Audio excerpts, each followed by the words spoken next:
श्री स्वामी समर्थ. कहाणी नागपंचमीची. आटपाट नगर होतं. तिथं एक शेतकरी होता. त्याच्या शेतात नागाचं वारूळ होतं. श्रावण मास आला आहे. नागपंचमीचा दिवस आहे. शेतकरी आपला नित्यप्रमाणे नांगर घेऊन शेतात गेला. नांगरता नांगरता काय झालं, वारुळात जी नागाची नागकुलं होती त्यांना नांगराचा फाळ लागला. लवकरच ती मेली. काही वेळानं नागिन आली. आपलं वारूळ पाहू लागली. तो तिथं वारूळ नाही आणि पिलंही नाहीत. इकडे तिकडे पाहू लागली तेव्हा नांगर रक्तानं भरलेला दिसला. तसं तिच्या मनात आलं, ह्याच्या नांगरानं माझी पिलं मेली. तो रोष मनात ठेवला. शेतकऱ्याचा निर्वंश करावा असं मनात आणलं. फोफावतच शेतकऱ्याच्या घरी गेली. मुलाबाळांना, लेकी सुनांना, शेतकऱ्याला आणि त्याच्या बायकोला दंश केला. त्याबरोबर सर्वजण मरून पडली. पुढं तिला असं समजलं की ह्यांची एक मुलगी परगावी आहे. तिला दंश करावा म्हणून निघाली.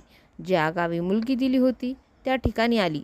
तो त्या घरी बाईनं पाटावर नागनागिन 9 नागकुळं काढली आहेत. त्यांची पूजा केली आहे.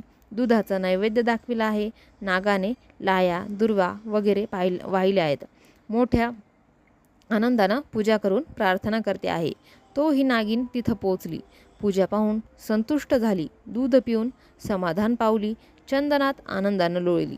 इकडे हिची प्रार्थना आपली डोळे मिटून चाललीच आहे. इतक्यात नागिन उभी राहिली.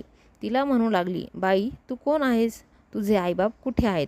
इतकं म्हटल्यावर तिने डोळे उघडले. पाहते तो प्रत्यक्ष नागिन दृष्टीस पडली. बाई बिचारी भिवू लागली.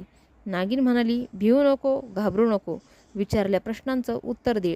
सर्व हकीकत सांगितली. ते ऐकून नागिनीला वाईट वाटलं. ती मनात म्हणाली, ही आपल्याला इतकी भक्तीनं पूजते आहे, आपलं व्रत पाळते आहे आणि आपण हिच्या बापाचा निर्वंश करण्याचं मनात आणलं आहे. हे चांगलं नाही. असं म्हणून नागिनीनं तिला बापाची हकीकत सांगितली. तिनं ती ऐकली. वाईट वाटलं. तिनं आईबाप जिवंत होण्याचा उपाय विचारला. तिनं तिला अमृत दिलं. ते घेऊन त्या पावली ती माहेरी आली. सगळ्या माणसांच्या तोंडून अमृत घातलं. सगळी माणसं जिवंत झाली. सगळ्यांना आनंद झाला.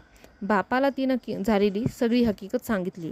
तेव्हा बापानं विचारलं, हे व्रत कसं करावं? मुलीनं व्रताचा सगळा विधी सांगितला आणि शेवटी सांगितलं की इतकं काही झालं नाही तर निदान इतकं पाळावं. नागपंचमीच्या दिवशी जमीन खणू नये, भाज्या चिरू नये, तव्यावर शिजवू नये, तळलेलं खाऊ नये, नागोबाला नमस्कार करावा असं सांगितलं.